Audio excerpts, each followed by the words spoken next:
Hello বন্ধুরা, class 12-এর যে unit 10 বা লাস্ট ইউনিট ইকোলজি, তো সেই ইউনিটের মধ্যে 4টি চ্যাপ্টার আছে। চ্যাপ্টার 13, 14, 15, 16। তো তার মধ্যে যে প্রথম চ্যাপ্টার 13 অর্গানিজমস অ্যান্ড পপুলেশন, তো সেটা এখানে পড়ানো হবে। তো এই ভিডিওতে কী করা হবে, যে এনসিইআরটি যেটা আছে সেটা বাংলাতে এক্সপ্লেন করা হবে, যেটা বাংলা মিডিয়ামে যারা নিট দেবে তাদের জন্য এই ভিডিওগুলি অত্যন্ত দরকারি। তাদেরকে এই ভিডিওগুলি এনসিইআরটি পড়তে এবং বুঝতে সাহায্য করবে। তো শুরু করা যাক। প্রথম যে চ্যাপ্টার আছে সেটা হলো তোমাদের এই যে রামদেব মিশ্রা যে লেখক আছে সে বিষয়ে পড়ে নেবে, জানা দরকারি। তো প্রথম যে চ্যাপ্টার সেটা হলো অর্গানিজমস অ্যান্ড পপুলেশন, মানে হলো কি জীব এবং জীবগোষ্ঠী।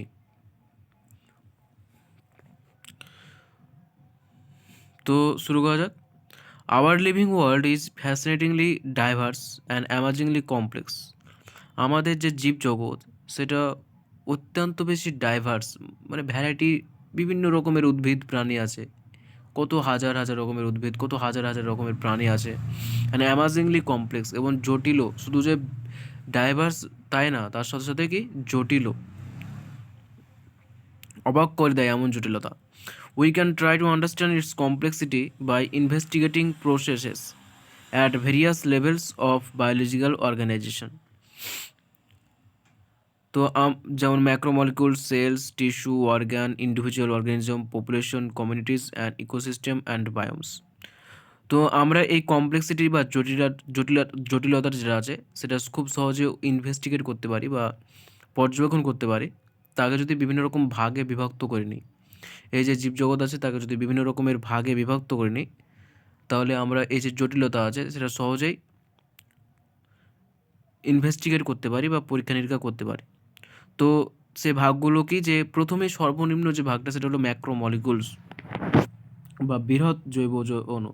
বায়োমলিকুলস চ্যাপ্টারে যে পড়েছিলাম macromolecules, protein, carbohydrate, fat, nucleic acid. তো সেই ম্যাক্রোমলিকুলস, সেই অনেকগুলো ম্যাক্রোমলিকুলস নিয়ে তৈরি হয় কি কোষ, অনেকগুলি কোষ নিয়ে টিস্যু, অনেকগুলো টিস্যু নিয়ে অর্গান, অনেকগুলো অর্গান নিয়ে ইন্ডিভিজুয়াল অর্গানিজম একটা জীব, অনেকগুলি জীব নিয়ে পপুলেশন, আর অনেকগুলো পপুলেশন নিয়ে একটা কমিউনিটিস, আর অনেকগুলো কমিউনিটিস নিয়ে একটা ইকোসিস্টেম, আর অনেকগুলো ইকোসিস্টেম নিয়ে একটা বায়োমস। তো এই যে সিরিজটা আছে এই সিরিজটা ইম্পর্টেন্ট। এখানে ঊর্ধ্বক্রমে দেওয়া আছে যে কী থেকে কী করতে হয়, বেসিক ইউনিট থেকে একেবারে বায়োম পর্যন্ত চলে গেছে। At any level of biological organisation we can ask two type of question. যে কোনো রকমের বায়োলজিক্যাল অর্গানাইজেশনে যদি যাই না কেন, দুই ধরনের প্রশ্ন আমাদের মনে আসে। এগুলো যেগুলো দেওয়া আছে সেল, টিস্যু, অর্গান, এর যে কোনো একটা লেভেলে যদি যায় তো দুই ধরনের কোশ্চেন আসে আমাদের মনে। When we hear the bulbul singing early morning in the garden we may ask how does the bird sing or why does the bird sing. তো সকালবেলায় যখন আমরা দেখি যে বুলবুল পাখি গান করছে, তো আমাদের মনে প্রশ্ন আসতে পারে দুই রকমের, যে কী করে বুলবুল পাখিটা গান করছে, আর দুই নম্বর হচ্ছে বুলবুল পাখিটা গান করার কারণটা কী। তো the how type question seek the mechanism behind the process, যে কি করে গানটা করছে, এই যে কোশ্চেনটা, সেই কোশ্চেনটা কি জানতে চাইছে, যে মেকানিজম বিহাইন্ড দ্য প্রসেস, যে এই যে গান করার মধ্যে যে প্রক্রিয়া সেটা জানতে চাইছে। While the why type question seek the significance of the process, আর হোয়াই কেন গান করছে সেটা হচ্ছে গুরুত্বটা জানতে চাইছে, যে এই গান করার গুরুত্বটা কী, কী কারণে গানটা করতে চাইছে। For the first question in our example, the answer might be in terms of the operation of the voice box and the vibrating bone in the bird. তো কী করে গান করছে বা হাউ টাইপের যে কোশ্চেন, তার অ্যান্সারটা কী হবে, যে operation of the voice box, যে পাখির মধ্যে একটা কণ্ঠনালী আছে, সেই কণ্ঠনালীর মধ্যে ক্রিয়া প্রতিক্রিয়ার মাধ্যমে এটা হয়ে থাকে, অ্যান্ড ভাইব্রেটিং বোন ইন দ্য বার্ড। তো কণ্ঠনালীর মধ্যে যে হাড়গুলো আছে সেগুলো ভাইব্রেট করে বা কম্পিত হয়, এবং মেকানিজমের মাধ্যমে সেখানে গানটা তৈরি হয়। Whereas for the second question, আর যে দ্বিতীয় কোয়েশ্চেনটা আছে যে কেন গান করছে, the answer may lie in the birds need to communicate with its mate during breeding season. তো গান করার কারণটা হচ্ছে যে ব্রিডিং সিজন বা তাদের যে জন্ম বা সন্তান উৎপাদন করার যে সিজন সময়, তো সেই সময়ে তার মেটকে খোঁজার জন্য বা তার পার্টনারকে খোঁজার জন্য, তার পার্টনারের সাথে কমিউনিকেট করার জন্য বা যোগাযোগ করার জন্য। যে ফিমেল বার্ড আছে সে গান করছে যাতে মেল পার্টনারটা তার প্রতি আকৃষ্ট হয়, তার দিকে আসে, তার সাথে সেক্স করে এবং তার ফলে ব্রিডিংস, তার ফলে তার ব্রিড তৈরি হয় বা বাচ্চা তৈরি হয়, এভাবে নিজেদের অস্তিত্ব টিকে রাখতে পারে। তো when you observe nature around you with a scientific frame of mind, you will certainly come up with many interesting questions of both type. তো এরকম মনোভাব নিয়ে, এরকম বিজ্ঞান মনস্ক ভাব নিয়ে যদি আমরা পরিবেশকে দেখি, তো বিভিন্ন রকমের কোশ্চেন আমাদের মনে আসতে পারে। যেমন why are night blooming flowers generally white, কেন রাত্রে যে সমস্ত ফুল ফোটে তারা সাদাই হয়।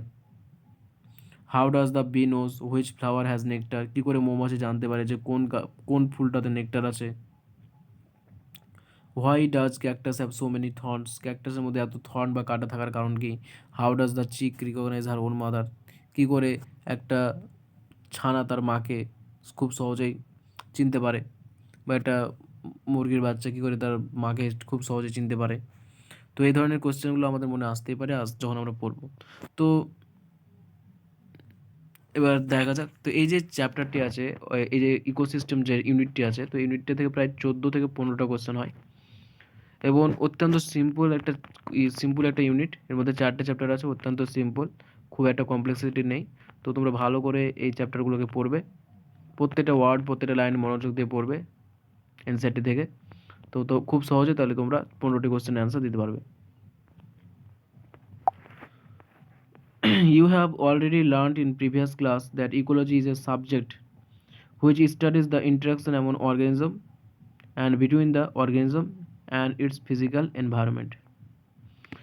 তো ইকোলজি হচ্ছে এমন একটা সাবজেক্ট বা বাস্তুতন্ত্র, যেটা হচ্ছে এমন একটা সাবজেক্ট বা একটা বিষয় যেটা কী নিয়ে পড়াশোনা করে, যেটার প্রশ্ন হচ্ছে ইন্টারাকশান অ্যামং অর্গানিজম, একটা অর্গানিজমের সঙ্গে আরেকটা অর্গানিজম কীভাবে ইন্টারাক্ট করে বা সম্পর্ক স্থাপন করে সেটা, and between the organism and it's physical environment, abiotic environment, অথবা একটা অর্গানিজমের সঙ্গে বাহ্যিক যে পরিবেশ আছে, যেমন লাইট, সয়েল, এর মাধ্যমে কীভাবে সে ইন্টারাকশান করছে বা সমন্বয় সাধন করছে, এই নিয়ে স্টাডি করা। তো একটা জীবের সঙ্গে আরেকটা জীবের, কিংবা একটা জীবের সঙ্গে তার চারপাশে অবস্থিত প্রাকৃতিক পরিবেশের যে সমন্বয় সাধন, সেটাই হলো ইন্টারাকশন, সেটাই হলো ইকোলজি। সেটা যেখানে পড়া হয় সেটা হলো ecology. Ecology is basically concerned with 4 level of biological organisation. Ecology সাধারণত 4টে লেভেলে বিভিন্ন রকমের জীবের অর্গানাইজেশন করে থাকে। একটা অর্গানিজমস, একটা পপুলেশনস, একটা কমিউনিটিস, আর একটা হচ্ছে বায়োমস। তো অর্গানিজমটা হচ্ছে বেসিক, অনেকগুলো অর্গানিজম নিয়ে হয় একটা পপুলেশন, একই রকমের অর্গানিজম নিয়ে অনেকগুলো পপুলেশন নিয়ে গঠন করে একটা কমিউনিটিস, আর অনেকগুলো কমিউনিটি নিয়ে একটা বায়োম। তো আমাদের যে সিলেবাস তার মধ্যে অর্গানিজম আর পপুলেশন এই দুটো ডিটেলসে পড়তে হবে। In this chapter we explore ecology at organism and population level. তো এটাই দেওয়া আছে যে অর্গানিজম আর পপুলেশন লেভেল, এই দুটো লেভেলই আমাদের পড়তে হবে। তো প্রথমে পড়তে হবে organism and it's environment. Ecology at the organismic level is essentially physiological ecology, which tries to understand how different organisms are adapted to their environment in terms of not only survival but also reproduction. তো ecological যখন organism লেভেলে দেখব, সবচেয়ে basic যে part সেটা হচ্ছে physiological ecology, এবং সেটা কী বোঝাবার চেষ্টা করে যে কীভাবে how different organism are adapted to their environment, কীভাবে বিভিন্ন রকমের জীব তাদের নিজস্ব পরিবেশে অ্যাডাপ্টেড থাকে বা নিজেদের পরিবেশে কীভাবে সে নিজেকে মানিয়ে নেয়।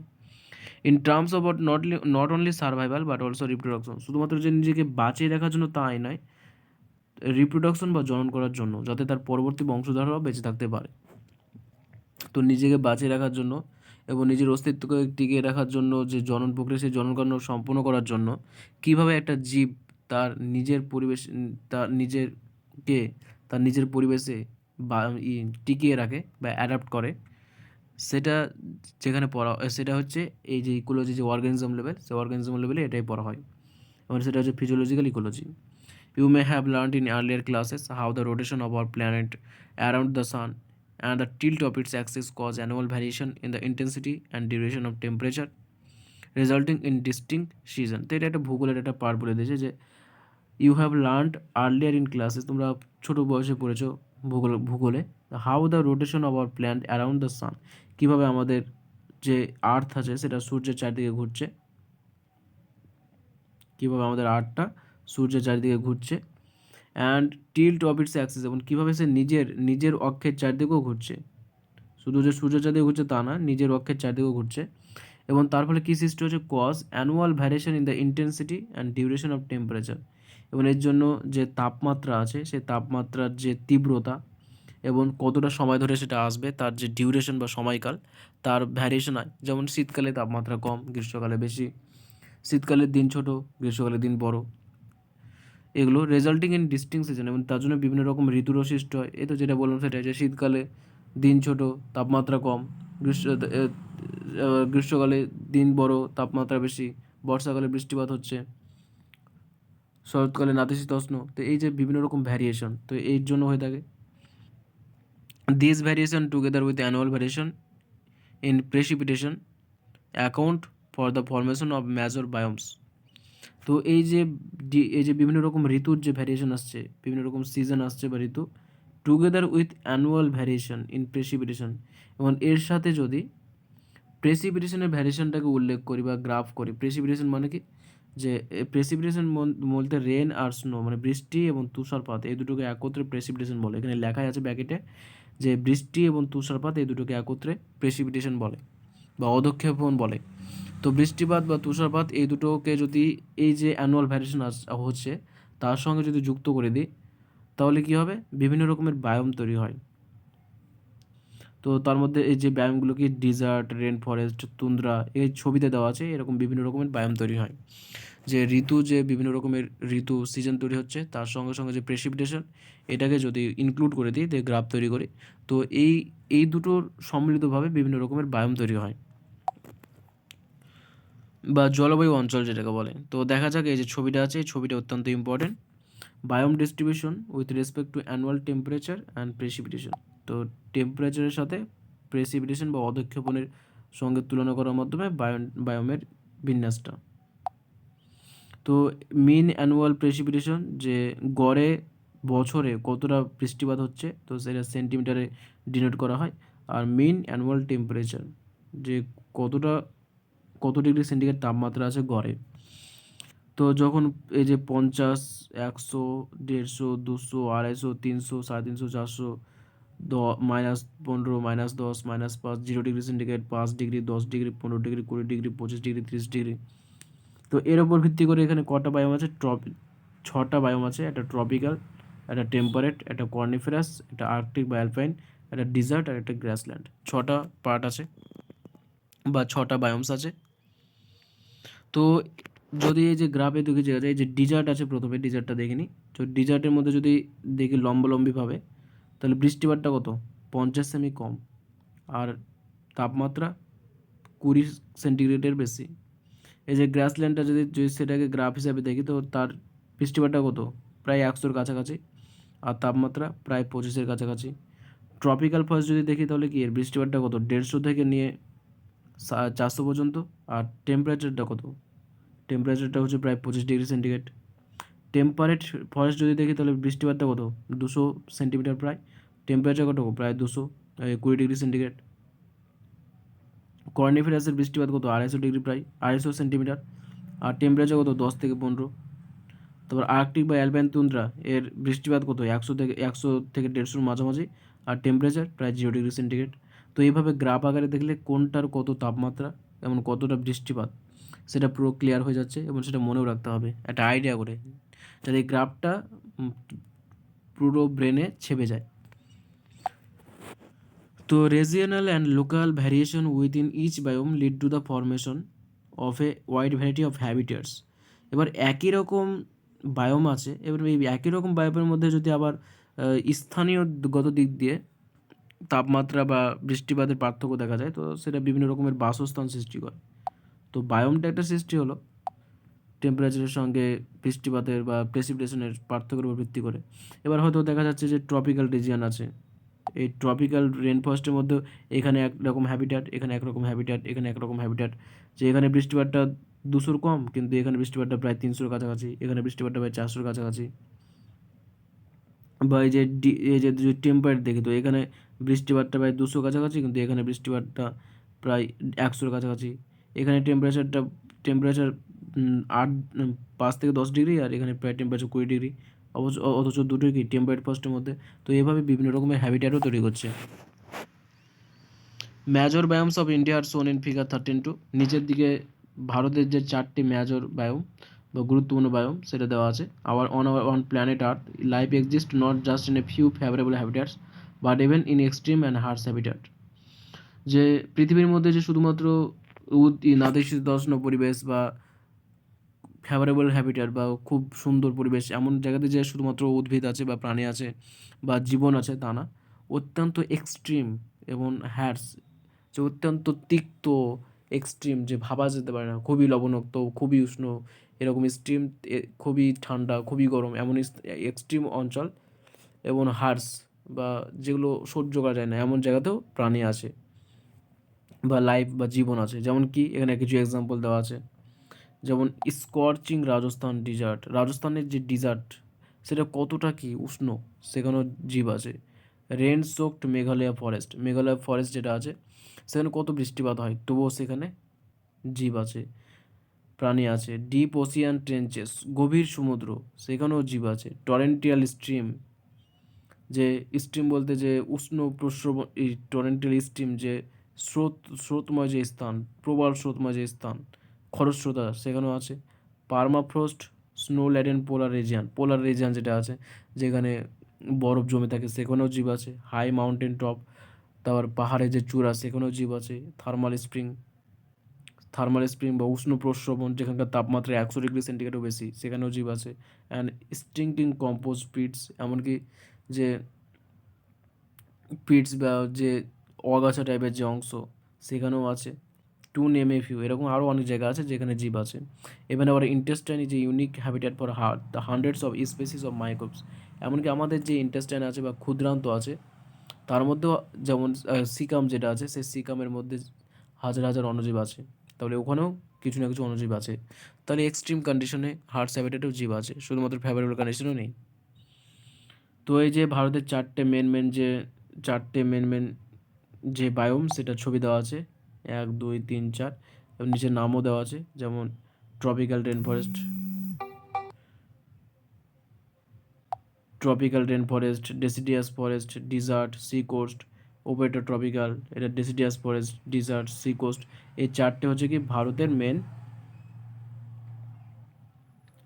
মেন যেটাকে বলে biome. What are the key element that lead to so much variation in the physical and chemical condition of different habitat? তাহলে কী এমন বৈশিষ্ট্য যে এরকম ভ্যারিয়েশন থাকার কারণটা কি? The most important ones are temperature, water, lights and soil. তো এই যে বিভিন্ন রকম হ্যাবিটেট থাকার মেন যে কারণ, সেটা হলো যে বিভিন্ন জায়গার টেম্পারেচার আলাদা, জলের উপস্থিতি আলাদা, লাইটের যে ইন্টেন্সিটি বা ডিউরেশন আলাদা, মাটির যে আর্দ্রতা বা মাটির গঠন আলাদা, এই কারণে এগুলো হয়ে থাকে। এরকম ভ্যারিয়েশন আসে, এরকম বিভিন্ন রকমের হ্যাবিটেট তৈরি হয়। We must remember that the physico chemical বা abiotic components alone do not characteristic the habitat of an organism completely. যে আমাদেরকে মনে রাখতে হবে যে শুধুমাত্র যে পরিবেশের যে ফিজিক্যাল বা কেমিক্যাল বা অ্যাবায়োটিক কম্পোনেন্ট, যে ওয়াটার, টেম্পারেচার, লাইট, সয়েল, এই যে অ্যাবায়োটিক কম্পোনেন্ট, যেগুলোর মধ্যে অজীবজ যে সমস্ত উপাদান বা ফিজিকো কেমিক্যাল যে সমস্ত উপাদান, সেগুলো শুধুমাত্র কোনো একটা অর্গানিজমের বাসস্থানকে নির্দিষ্ট করতে পারে না সম্পূর্ণরূপে। The habitat includes biotic component also. তো সেই বাসস্থানের মধ্যে বায়োটিক কম্পোনেন্টও আছে, বায়োটিক কম্পোনেন্টও আছে। শুধু অ্যাবায়োটিক কম্পোনেন্টই সম্পূর্ণরূপে নির্দেশ করতে পারে না যে হ্যাবিট্যাটটা কী হবে। বায়োটিক কম্পোনেন্টেরও গুরুত্বপূর্ণ ভূমিকা আছে, যেমন কি pathogen, parasite, predator, competitors of the organism with which they interact constantly, যার সাথে ক্রমাগত তারা ইন্টারাক্ট করে বা সমন্বয় সাধন করে। তো আমরা এগুলোর প্রত্যেকটাই পড়বো, প্যারাসিটিজম, তারপরে যে প্রিডেশন, মিউচুয়ালিজম, সব কিছু ডিটেলসে পড়বো যে প্রাণীটা কতটা গুরুত্বপূর্ণ ভূমিকা পালন করে।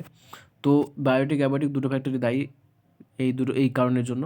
We assume that over a period of time the organism had through natural selection evolved adaptation to optimize its survival and reproduction in its habitat. যে আমরা অ্যাজিউম করি বা মনে করি যে that over a period of time, অনেক সময় ধরে the organism had through natural selection, বিভিন্ন রকম জীব ন্যাচারাল সিলেকশনের মাধ্যমে, যে ন্যাচারাল সিলেকশন যে বিষয় যেটা এভলিউশনে পড়েছিলাম, সেই ন্যাচারাল সিলেকশনের মাধ্যমে evolved adaptation to optimize its survival. Natural সিলেকশনের মাধ্যমে সে অ্যাডাপ্টেশন নিয়ে আসে, মানে পরিবেশের সঙ্গে মানিয়ে নেওয়ার জন্য বিশেষ বৈশিষ্ট্য তার মধ্যে আসে, অ্যান্ড এবং তারপরে সে সার্ভাইভ করতে পারে, সে সেই পরিবেশে সার্ভাইভ করতে পারে, and reproduction in it's habitat, এবং সে রিপ্রোডাকশনও করতে পারে। তো আমরা মনে করি যে যে ন্যাচারাল সিলেকশনের মাধ্যমে তার মধ্যে কিছু বিশেষ বৈশিষ্ট্য আছে, যার অ্যাডাপটেটিভ বৈশিষ্ট্য আছে, যাতে সে পরিবেশের সঙ্গে নিজেকে মানিয়ে নিতে পারে, পরিবেশে টিকে থাকতে পারে, এবং সেই পরিবেশের জনন প্রক্রিয়া সম্পূর্ণ করার মাধ্যমে নিজের অস্তিত্বটাকেও টিকে রাখতে পারে। Each organism has an invariably defined range of condition that it can tolerate. প্রত্যেকটা অর্গানিজমের ক্ষেত্রে একটা নির্দিষ্ট রেঞ্জের কন্ডিশন আছে বা অবস্থা আছে যেটা সে টলারেট করতে পারবে। যেমন কেউ 100 ডিগ্রি সেন্টিগ্রেড তাপমাত্রাতেও বেঁচে থাকতে পারছে, কেউ আবার 10 ডিগ্রি সেন্টিগ্রেড তাপমাত্রাতেও বাঁচতে পারছে না, কেউ আবার অত্যন্ত লবণাক্ত জলেও থাকতে পারছে, আবার কেউ হালকা লবণাক্ত জলেও থাকতে পারছে না। তো প্রত্যেকটা প্রাণীর একটা নির্দিষ্ট কন্ডিশন আছে বা একটা নির্দিষ্ট রেঞ্জ আছে যেটা সে টলারেট করতে পারে বা সহ্য করতে পারে, সে টেম্পারেচার হোক, লবণাক্ত হোক। Diversity in the resources utilise, বা বিভিন্ন কতটা সে রিসোর্সকে বা কতটা পদার্থকে সে ইউটিলাইজ করতে পারছে, নিজেদের মধ্যে সেটাকে আত্মস্থ করতে পারছে, আত্মীকরণ করতে পারছে। কারো বেশি সূর্যালোকের প্রয়োজন, কারো কম দরকার, কারো বেশি জলের প্রয়োজন, কারো কম দরকার। And a distinct functional role in the ecological system, এবং একটা ইকোলজিক্যাল সিস্টেম একটা নির্দিষ্ট কাজও থাকে, যে প্রত্যেকটা জীবের একটা নির্দিষ্ট কাজ আছে, যে সেই কাজের জন্য সে পরিবেশে বিশেষ মর্যাদার অধিকারী। All this together comprise its niche, এবং এগুলোকে প্রত্যেকটাকে একত্রে বলে নিচ। তাহলে নিচের মধ্যে তিনটে জিনিস পড়ছে, যে range of condition that is can tolerate, যে কোন কোন কন্ডিশন সে টলারেট করতে পারছে বা সহ্য করতে পারছে। দ্য রিসোর্স ইটস ইউটিলাইজ, কোন কোন রিসোর্সকে বা উৎসকে সে নিজের মধ্যে আত্মস্থ করতে পারছে বা নিজে গ্রহণ করতে পারছে।